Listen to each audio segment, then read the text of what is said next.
Olá, bem-vindo a todos, iniciando aqui o 33º capítulo do podcast Eu e Meu Avô, em que, como o nome diz, participa eu, Arthur Neves, e meu avô, Edson Saraiva. Nós estamos estudando o livro Cartas de um Diabo ao Seu Aprendiz, do C.S. Lewis, e hoje vamos estar lendo aí a carta número 28 do livro.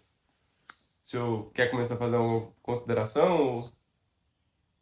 É, o pensamento dialético do Lewis, né? O Lewis, o tempo todo eu acho que você observou que ele, utilizando a lógica diabólica, ele constrói teses, antiteses, teses e antíteses, né? E gera uma síntese oculta que você tem que descobrir. Isso é muito interessante, muito mesmo, né? Por exemplo, ele trazer Boécio. Por que ele trouxe Boécio, né? A Roda da Fortuna. Vamos ter que pesquisar mais. Eu tenho o livro dele, A Consolação da Filosofia, e aí eu vou ver se eu pesquiso mais sobre a Roda da Fortuna de Boécio, tá? Para a gente trazer, não tive tempo. Carta 28. Meu querido Absinto, quando ele disse para não encher suas cartas com baboseira sobre a guerra, o que quer dizer é que eu não quero receber suas rapsódias infantis sobre a morte de seres humanos e a destruição de cidades. Mas, o que a guerra realmente diga respeito ao estado de espírito do seu paciente, é claro que desejo relatórios completos. E nesse aspecto, você me parece especialmente obtuso. Você está me dizendo alegremente que há boas razões para esperar pesados ataques aéreos de surpresa na cidade em que o paciente mora? Este é um exemplo gritante de algo de que já reclamei com você antes. Sua aparente disposição para esquecer o objetivo principal da sua apreciação imediata do sofrimento humano. Será que você não sabe que bombas matam pessoas? Ou será que você não se dá conta de que a morte de seu paciente nesse momento é precisamente o que queremos evitar? Ele escapou dos amigos mundanos com os quais você tentou enredá-lo. Se apaixonou por uma mulher muito cristã e está temporariamente imune aos nossos ataques da castidade. E os vários métodos para corromper a vida espiritual dele que estivemos experimentando fracassaram. Nesse instante, com o auge da guerra se aproximando e as esperanças terrenas dele desvanecendo-se em sua mente, que está ocupada pelo trabalho dele da defesa civil e pela garota, ele está sendo forçado a tentar mais para os vizinhos o que jamais fizera até então, e parece gostar disto mais do que esperava. A guerra está fazendo ele se aproximar dos seres humanos de uma maneira assim, sem vamos dizer, nua, crua, pura. Atitude de serviço pela atitude de serviço. Né? Ele está deixando de ser mesquinho, egoísta, ele está se dedicando à causa máxima, que é a causa máxima cristã, né? Que é esquecer de si, lembrar dos outros. E ele tá, o cara está gostando, o Absinto está gostando da guerra, sabe? E um outro explodindo, ele tá feliz. E o escritor está apavorado, porque o paciente, nesse momento, a guerra está sendo um impulso para ele encontrar e ir lá para a mão do inimigo. Né? Ele está distraído de sua absorção em si mesmo. Pá! Nó! Ele está abstraído de sua absorção em si mesmo. Como os humanos dizem, e como está crescendo diariamente na consciência de sua dependência espiritual do inimigo, ele estará quase com certeza perdido para nós se for morto hoje à noite. Isso é algo tão óbvio que estou com vergonha de escrever sobre isso. Às vezes eu me pergunto se vocês, jovens demônios, não estão sendo mantidos empenhados na tarefa da tentação por tempo excessivo, a ponto de correr o perigo de serem infectados pelos sentimentos e valores dos seres humanos entre os quais trabalham. Ele está achando que o vermelhinho está tendo alguma contaminação humana. O absinto está ficando absintado por ele mesmo. É claro que eles tendem a considerar a morte como um grande mal e a sobrevivência como o maior bem. Mas isso é porque nós os ensinamos a fazer isso.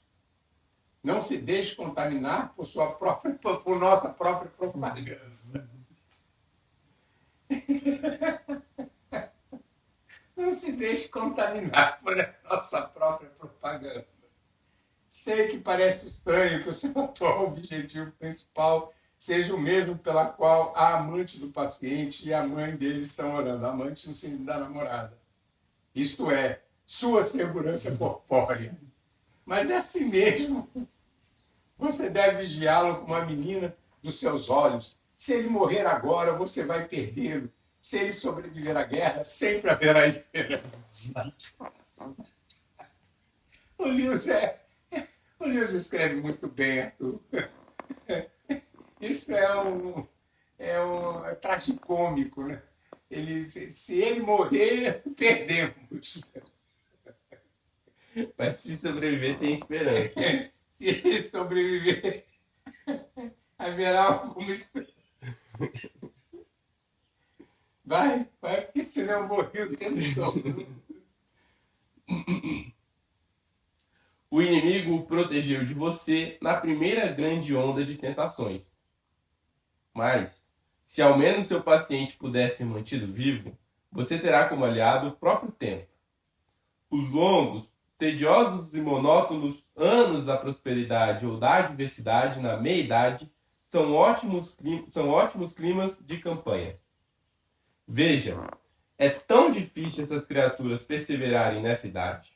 A rotina da adversidade, a decadência gradativa dos amores e das esperanças da juventude, o desespero silencioso, dificilmente sentido como sofrimento, de sempre superar as tentações crônicas com as quais volta e meia os derrotamos, o clima sombrio que criamos em suas vidas e o ressentimento inexprimível com o qual os ensinamos a reagir a isso. Tudo isso proporciona oportunidades incríveis de desgastar suas almas pelo atrito. Interessante isso. Se, por outro lado, a meia-idade se provar próspera, nossa posição será ainda mais forte. A prosperidade amarra uma pessoa ao mundo. Ele sente que está achando seu lugar no mundo, quando na realidade é o mundo que está achando o seu lugar nele. Rapaz, isso aqui a prosperidade, ele acha, então, a prosperidade é um sinal de que ele está encontrando o seu lugar no mundo. E é o inverso, né? É o mundo que está achando o seu lugar nele. A reputação dele, que cresce a cada momento, o seu círculo crescente de amigos, o seu senso de importância, a pressão crescente do trabalho que o absorve e também agrada, tudo construiu nele um senso de estar realmente em casa no mundo, que é precisamente o que queremos.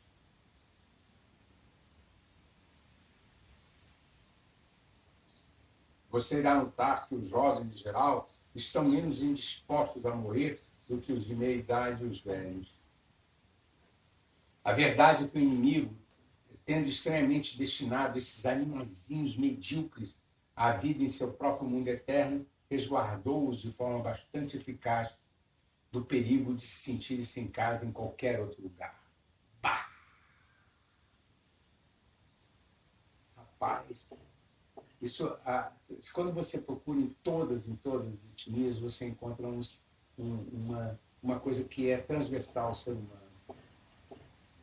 Uma nostalgia de que esse lugar não é o meu lugar. Uma saudade de algo que eu não sei o que é.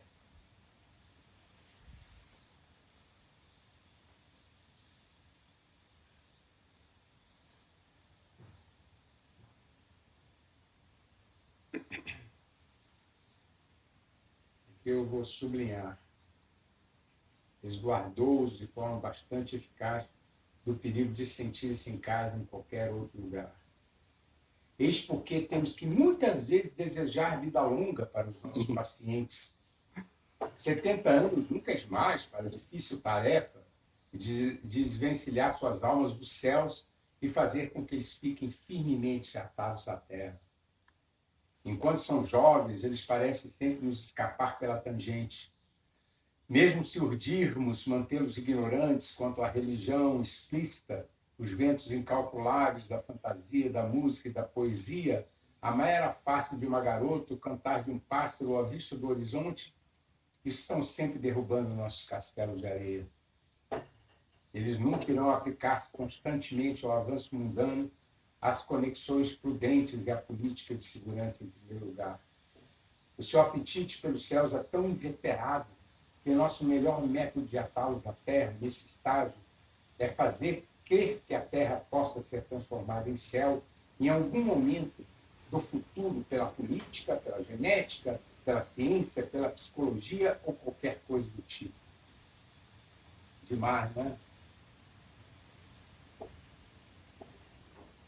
Vou reler, tá? Eles nunca irão aplicar-se constantemente ao avanço mundano, às conexões prudentes e à política de segurança em primeiro lugar.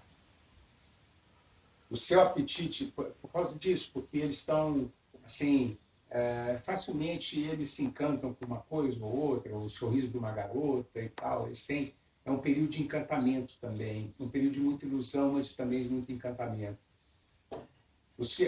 Mas inconscientemente, né, o seu apetite pelos céus é tão inveterado que nosso melhor método de atá-los à terra, nesse estágio, no estágio de ser jovens, assim, até 50 anos para eles, vamos dizer, é fazê-los crer que a terra possa ser transformada em céu. Em algum momento do futuro, pela política, pela genética, pela ciência, pela psicologia ou qualquer outra coisa do tipo. Não, vamos tornar aqui, isso é o paradoxo da cidade dos homens e da cidade de Deus. Cidade dos homens, humanizar o Cristo, trazer o Cristo para a Terra, torná-lo um ativista político, pelos pobres, é claro, pela justiça social.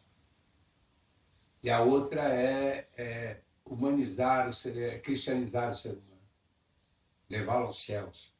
É a luta, né? O verdadeiro mundanismo é obra do tempo, assistida, é claro, pelo orgulho, pois nós ensinamos esses vermezinhos a descrever a morte vindoura com bom senso, maturidade ou experiência. Eles tiram a ideia de morte e aí colocam essas palavras. Não, isso é bom senso, é uma maturidade, uma experiência. A experiência, no sentido peculiar que os ensinamos a ver, é, aliás, uma palavra muito útil. Um grande filósofo humano quase deixou escapar nosso segredo quando disse que, onde a virtude estiver envolvida, a experiência é a mãe da ilusão. Rapaz, eu não sei quem foi o filósofo que disse isso. Acredito? Qual foi o filósofo que disse isso? Onde a virtude estiver envolvida, a experiência é a mãe da ilusão.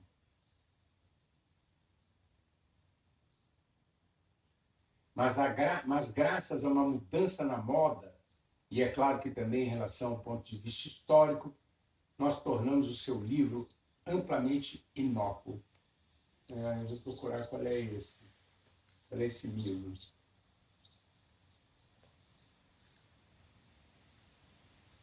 O quanto o tempo é valioso para nós pode ser percebido pelo fato de que o inimigo nos concede tão pouco dele.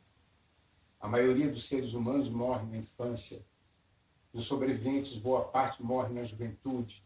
Obviamente, o nascimento humano é importante para o inimigo, principalmente como uma qualificação para a morte humana, e a morte é apenas o portal para esse outro tipo de vida. Somos autorizados a trabalhar somente em cima de uma minoria da espécie, pois o que os humanos chamam de vida normal é a exceção. Aparentemente, ele deseja que alguns, mas apenas muito poucos dos animais humanos com os quais ele está povoando os céus tenham tido a experiência de resistir a nós ao longo de uma vida terrena de 60 ou 70 anos. Bem, aí é que está a nossa oportunidade. Quanto mais curta ela for, melhor uso teremos de que fazer dela. Seja o que for que você faça, mantenha o seu paciente o mais seguro que puder.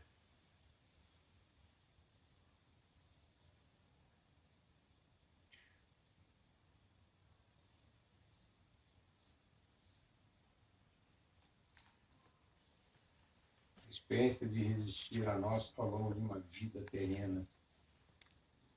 Seja o que for que você faça, mantenha o seu paciente o mais seguro que puder.